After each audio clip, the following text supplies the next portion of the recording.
سلام و درود بینندگان عزیز. برنامه اخبار آزادی را با آخرین خبرهای جهان تاجیکستان من مومن احمدی با همکارانم از دوشنبه و پراگ پیشکش میکنیم. امروز 7 ژانویه است. سرخط خبرها.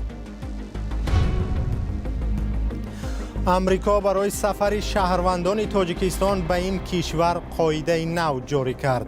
برای دریافت ویزای سفر باید از 5 تا 15,000 دلار ضمانت سپارید. پس از حمله راهسازان چینی تاجیکستان را ترک کردند و کارهای راهسازی در راه بین المللی در حدود درواز قطع شده است. صدمه نقلیاتی در شمال تاجیکستان که زندگی یک خانواده را تلخ کرده است.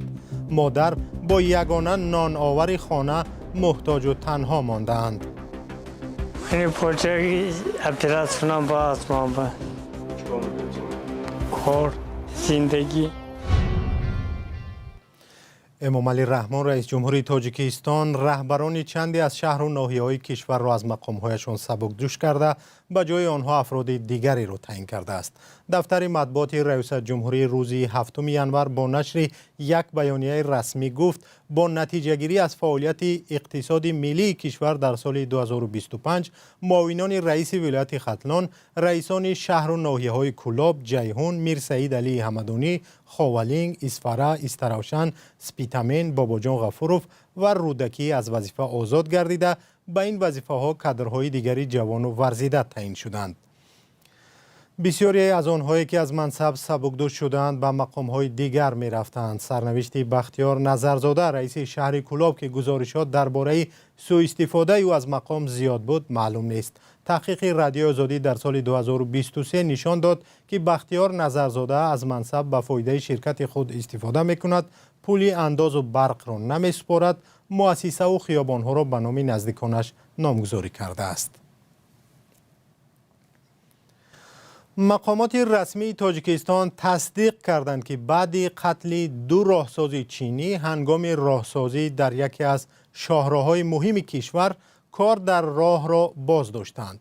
معلوم نیست کارگران چینی کی برای ادامه کار برمیگردند، اما معلوم است که تعمیر و بازسازی راهی که تاجیکستان را به چین می‌پیوندد و یک راهی اساسی برای بارکشی و از شاهرگ‌های اقتصادی تاجیکستان است که به پایان می‌رسد. ارشاد سلیمانی گزارش می‌دهد. راهسازی در بخش از راه بین المللی دوشنبه چناق در حدود ناحیه درواز قطع شده است. این قطعه راه از جانب راهسازان چینی و کارگران محلی ساخته میشد که آنها روز 1 دکبر پس از یک حمله مسلحانه از جانب افغانستان محل کار خود را ترک کردند و تا هنوز سر کار برنگشتند. وزارت نقلیات تاجیکستان در یک پاسخ کتبی روز 5 ژانویه سال 2026 بر رادیو آزادی قطع شدن کارها را تایید کرد و گفته وزارت با هدف تامین امنیت کارمندان چینی و تا برقرار شدن امنیت پوره موقتا کارهای راهسازی باز داشته شده است. حالا در این قطعه راه تنها کارمندان محلی به اجرای کارهای به آنها مربوط مشغولند و خلاص. در حمله بر راهسازان چینی روز 30 نوامبر سال 2025 در دهه شادک ناحیه درواز ولایت مختار کوهستان بدخشان 2 راهساز شرکتی چاینا رود اند برایج کارپوریشن کشته و 2 تن دیگر زخمی شدند. این راهسازان چینی همراه با شرکت‌های محلی قطعه قلعه خونونج شهرهای دوشنبه کلمه را می‌سازند. کمیته دولتی امنیت ملی تاجیکستان در یک اظهارات پس از این حمله آن را کار اعضای گروه‌های مسلح تروریستی نامید ولی از هیچ گروهی نام نبرد. سفیر چین در تاجیکستان گاچ جوزیون در پی این حمله از مقامات تاجیکستان خواست که برای تامین امنیت شرکت و شهروندان چین تمامی چاره‌های ضروری را بیاندیشند. بعداً سفارت چین در تاجیکستان از همه شهروندانش در تاجیکستان خواست از نقطه‌های مرزی میان تاجیکستان و افغانستان به دوشنبه برگردند. در پی این حادثه سراج الدین محی وزیر کارهای خارجی تاجیکستان با امیرخان متقی وزیر امور خارجه طالبان صحبت تلفنی انجام داد و جانب طالبان از آغاز تحقیق حادثه و بازداشت چند تن به اتهام دست داشتن در این حادثه خبر داد، ولی تا حال معلوم نیست که تحقیق نهایی این حادثه به کجا رسیده است. قطعه قلعه خونونج تا آغاز ناحیه روشان راه بین المللی دوشنبه کلمه که تاجیکستان را به چین می‌پیوندد 109 کیلومتر طول دارد. وزارت نقلیات این قطعه را یکی از دشوارترین مسیرها در جمهوری می‌داند که سالهای طولانی تعمیر اساسی نشده بود. ساختمان این راه ماه سپتامبر سال 2022 آغاز یافت و مسئولان مرکز تطبیق لایحه تجدید راه اتومبیلگرد دوشنبه چناق که این طرح را تطبیق میکنند میگویند که کار ساختمانی باید 20 سپتامبر سال 2026 به انجام رسد. وزارت کارهای خارجه ایالات متحده آمریکا اعلام کرد که سر از 21 ینور امسال عریضه شهروندان تاجیکستان را برای دریافت روادید سفر به آمریکا با شرط سپردن گروپولی قبول می‌کند. آنهایی که می‌خواهند با هدف مهمانی یا سیاحی به آمریکا روند باید از 5 تا 15 هزار دلار گروپولی گذارند. در قرار وزارت گفته می شود که حجم مبلغ برای هر یک شهروند هنگام صحبت در کنسولگری معین کرده می شود. این قرار روز 6 ینور صادر شده است که 38 کشور جهان شامل آن می شوند. تاجیکستان، قرقیزستان و ترکمنستان 3 کشور آسیای مرکزی شامل این فهرست شدند.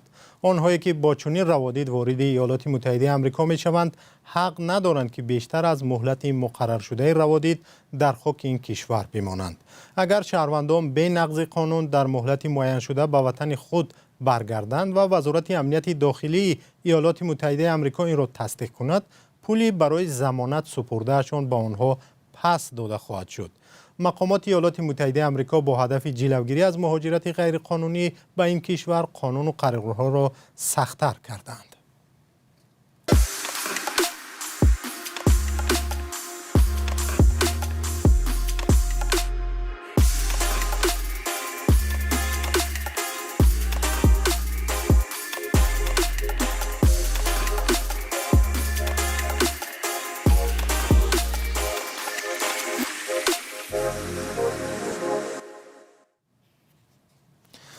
در تاجیکستان که هر روز صدمه‌های نقلیاتی یک نفر را یا 2 نفر را می‌کشند، زندگی خانواده‌های زیادی دیگر را تلخ و وزنین می‌کنند. یک نمونه زندگی مادری تنهای در ناحیه باباجان غفوروف ولایت سوغد است که 2 سال پیش پسرش و یک نانآور خانواده به صدمه افتاد و از پای روان ماند. مادرش میگوید برای طبابت پسر تا به پرزیدنت تاجیکستان مراجعت کردند اما بی نتیجه.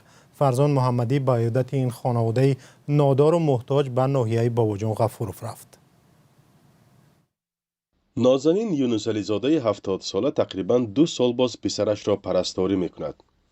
پسرش نسیم 43 ساله حرکت کرده نمیتواند. مادرش مجبور است او را خود نگاه بین کند. نسیم میگوید ماه نوامبر سال 2023 در یک تصادف راه جراحت وزنین برداشت و به این حال افتاد. و بالا اومد، من نپرفتکت نکرد زد، من داشتی نفهمیدم چه شد. عیبی راننده شد. ما ریختان که بودم. من برچی مرچه دیکو. نسیم عاقلوف کفشیرگر بود و در ساختمان بناهای بلندآشانه شهر خوجند کار میکرد. او میگوید حادثه زمانی رخ داد که با دوچرخه از کار برمیگشت و نقلیات خرد اسکوتر به او آمده زد. خودش و مادرش راننده را عیبدار می‌دانند، ولی مقامات میلیسه محلی و دادستانی طبق سنجش ها خود نسیم عاقلوف را گناهکار دانسته است. تا پرزیدنت، تا آزاده، تا گنرال پروکراتور رفتم. اینجا رول کلام با بازی کداست همرالیف. بعد 2 روز میموری نویس کردن نگیر من با بخیلی کداستی من چیزی و با بخیلی میکنم. من گفتم من به تو حقیقت گو نکن یگان بار نمیگو که عیبی بچت دستی خودش انده همرالیفه همین پرابلمه خودش چه خواهد هم خیل وای کداست. مفتش همرالیف نخواست در این باره با رادیو آزادی صحبت کند، ولی راننده اسکوتر در یک صحبت تلفنی گفت که هرچی از دستش آمد آن را دریغ نداشت.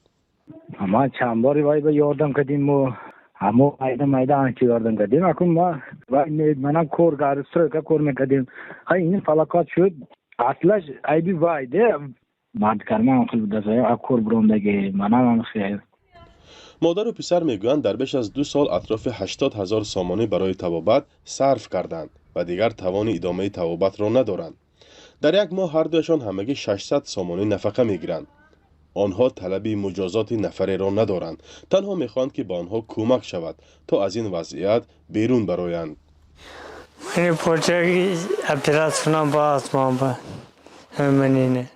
چیکار میکنید؟ کار زندگی бахчама ҳамин почкаш оператсияша кунаду хезаду ра равад кор кунад ҳисоби зиндагониша ёвад. баъди сари ман худо медонад ин якҷоя хо рафтан ҳамин кати инам гушнагивӣ мемурад. солона дар садамаҳои нақлиётӣ дар тоҷикистон садҳо кас кушта ва маъюби якумрӣ мешаванд. дар чанд соли охир чунин садамаҳо бо скутер ва самокатҳо низ зиёд шудаанд. ба ин хотир дар пойтахти кишвар истифодаи чунин навъи нақлиётро муваққатан манъ карданд. эҳтимол ин қарор ба дигар минтақаҳо низ таъсир расонад. фарзон муҳаммадӣ, радиои озодӣ, шаҳри хуҷанд.